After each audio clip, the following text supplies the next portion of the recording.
గవర్నమెంట్కే కాదు ఛాలెంజ్, ఇది మనకు కూడా ఛాలెంజ్, ప్రజలకు కూడా. కత్తి వెంకటస్వామి గారు నమస్కారం. నమస్కారం. ఇప్పుడు బీజేపీ పాలిత రాష్ట్రాలు స్టార్ట్ చేసి ఈ కాన్వాయ్ తగ్గించడం, అది కాంగ్రెస్ పాలిత రాష్ట్రాలు పాటించామనుకుంటా, అంతేనా? అట్లా ఏం లేదు. పొదుపు పాటించాల్సి వచ్చినప్పుడు ఏమంటారు, దేశహితం మమ కరణీయం అన్నారు. దేశహితం గురించి వచ్చినప్పుడు ఇక పార్టీలు ఎందుకు, అక్కడ పార్టీలు ప్రాంతాలు అవన్నీ ఉండకూడదు. సో పార్టీలకు ప్రాంతాలకు అతీతంగానే మనం పనిచేయాలా.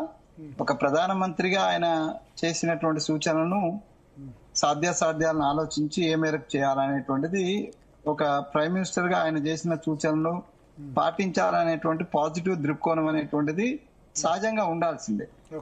పార్టీలకు అతీతంగా పొలిటిసైజ్ చేయకూడదు ఫస్ట్ ఆఫ్ ఆల్. ఎందుకంటే ఆయన చేసిన సూచన ఒక దేశం యొక్క అభ్యున్నతికి అనే మాటతో ఆయన చేసినాడు. కాకపోతే ఏంటంటే భరత్ గారు, సూచన చేసేటువంటి వ్యక్తి యొక్క వ్యక్తిత్వమో లేకపోతే ఆయన ఇంటిగ్రిటీని కూడా చూస్తారు. ఇప్పుడు మన శరత్ అని అన్నట్టుగా సమయము వ్యక్తిత్వం రెండు విషయాలు. ఇప్పుడు వెనకటికి హరికథ పితామహులు ఉండేటోళ్ళు. హరికథ చెప్పేటప్పుడేమో పచ్చి పులుసులా అది ఉల్లిగడ్డ లేదని చెప్పి ఇంటికి పోయినాక పిల్లని పట్టుకొని ఎందుకు ఉల్లిగడ్డ లేదని కొట్టినటువంటి హరికథల గురించి విన్నాను. ఇప్పుడు మోడీ గారు ఇవన్నీ చెప్తున్నారు, బట్ వాట్ ఈజ్ ఫాలోయింగ్ అనేటువంటిది చాలా పెద్ద క్వశ్చన్ అండి. ఎందుకంటే ఆయన స్వదేశీ చెప్తాడు, బట్ విదేశీకి సంబంధించిన బూట్లు ఎత్తాడు, కోట్ ఎత్తాడు, అన్ని వేస్తాడు. ఆయన వేసుకునేటువంటి, అంటే ఎంత అక్యురేట్ గా నేనేం చెప్తలేను కానీ, ఆయన వేసుకునేటువంటి సూటు బూటు కోటే 10 లక్షలు ఉంటది, లక్షలలో ఉంటది అని చెప్తారు. అది 10 లక్షల, 5 లక్షలు, 2 లక్షల. సో ఇంత లగ్జూరియస్ గా మెయింటైన్ చేసేటువంటి ఒక ప్రధానమంత్రి ఆయన వచ్చి సామాన్యునికి, అసలు సామాన్యునికి చెప్పాల్సిన అక్కర్లే, వానికి రెక్కాడితే డొక్కాడని పరిస్థితి ఉంది. వాడు పొదుపు చేసుకోవడానికి పైసలే లేవు, ఉన్నది తినడానికే డబ్బులు గతి లేదంటే ఇంకెక్కడి నుంచి పొదుపు చేస్తాడు. కానీ సామాన్యుని పరిస్థితి అట్లున్నది దేశంలో. అది అంటే అది మన దేశంలో అట్లా ఉండడం అనేటువంటి దురదృష్టకర విషయం. నేనేమంటుండే, ఆయన చెప్పేటువంటి అంశాలను ఆయన కూడా పాటించాలి, ఆయన పార్టీ కూడా పాటించాలి. ఇప్పుడు మీరు ఇప్పుడే చెప్తున్నారు ఆ రాష్ట్రాలు, ఆయా రాష్ట్రాలు బీజేపీ పాలిత రాష్ట్రాల, ఇక బీజేపీ పాలిత రాష్ట్రాలు లేవు, కాంగ్రెస్ పాలిత రాష్ట్రాలు లేవు. మొత్తం దేశం అంతా పొదుపు పాటించాలనుకున్నప్పుడు పాటించాలి. కరోనా వచ్చింది, అందరం పాటించాలనుకున్న పాటించాలి. ఇప్పుడు ఈయన చెప్తున్నటువంటి అన్ని విషయాలు మంచిగా ఉన్నప్పటికీ రాజకీయ కోణంలో ఆయన ఎక్స్పోజ్ అయినాడు. శరత్ గారు అన్నట్టుగా లేదు, అది రాజకీయ లబ్ధి కోసమే ఆయన ఈ కామెంట్ చేసినట్టుగా ఉంది. కానీ తర్వాత ఎదుటి వాళ్ళకి ఇంకోటి చర్చ అండి, సమిష్టి నిర్ణయం, సమయం అంట సమిష్టి నిర్ణయం. దేశం యొక్క భద్రతకో దేశం సంబంధించిన సంక్షేమం అన్నప్పుడు ఒక సమిష్టి నిర్ణయం ఉండాలా. ఈ దేశంలో ప్రధాన ప్రతిపక్షం ఉన్నది, ఈ దేశంలో మిగతా వాళ్ళకు సంబంధించినటువంటి సొంత ఏమంటారు మిత్రపక్షాలు ఉన్నాయి.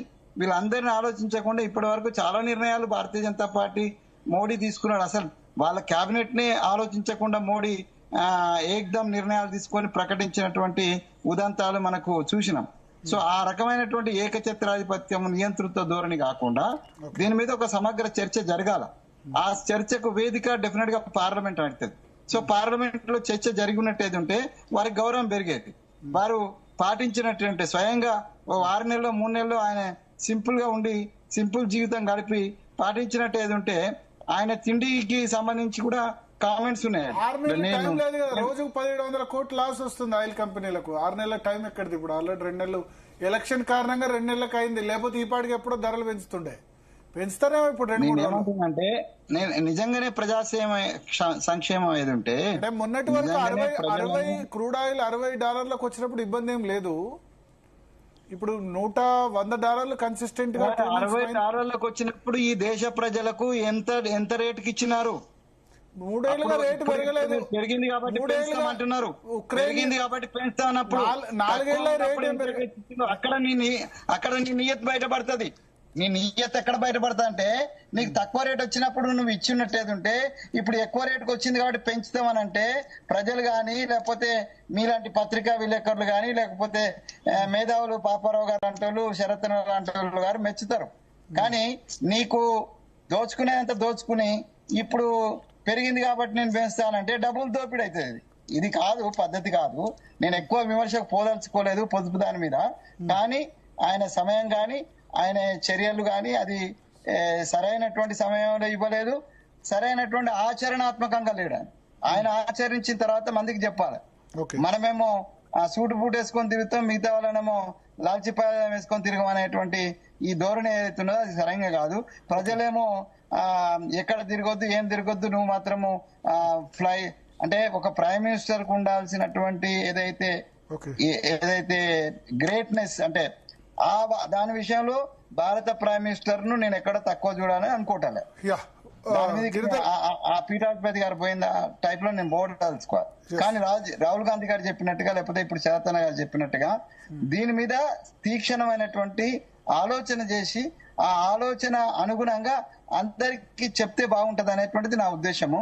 సో ఇది ఎక్కువ అంటే పొలిటికల్ గా పొలిటిసైజ్ చేయకుండా మాట్లాడితే అంటే ఇది ఈ చర్చకు అర్థం ఉంటది. పొలిటిసైజ్ చేయకూడదు దీన్ని. సో పొలిటిసైజ్ చేయకుండా పాపారావు అన్న గారు చెప్పినట్టుగా దీన్ని పొలిటికల్ యాంగిల్లో కాకుండా నిజంగా మన దేశానికి సంబంధించిన మన వ్యక్తిత్వాలు పెంచుకోవడం, మన వర్క్ కల్చర్ పెంచుకోవడం, మన పొదుపు నేచర్ పెంచుకోవడం, ఇవన్నీ కూడా దేశానికి లాంగ్ రన్ లో చాలా ఉపయోగపడేటువంటి అంశాలు అనేటువంటి విషయం. ఇలా మధ్యతరగతి కూడా పులిని చూసి నక్కవాత పెట్టుకున్నా, పెళ్లిళ్ళలో ఎట్లా ఖర్చు పెడుతున్నారో మనం చూస్తున్నాం, కట్నాలు కానుకలను ఎట్లా పెడుతున్నారో చూస్తున్నాం, బంగారం ఎట్లా తీసుకుంటున్నారో చూస్తున్నాం. ఇవన్నిటినీ చూసినాకనే ఆయన ప్రధానమంత్రి చేసి ఉండొచ్చు. ఆయన స్వయంగా చేస్తున్నాడే, ఆయన స్వయంగా చేస్తుంటే బాగుండేది కదా. ఓకే, మామిడి అనేది సరిపోతాయా ఈ ఆస్టరిటీ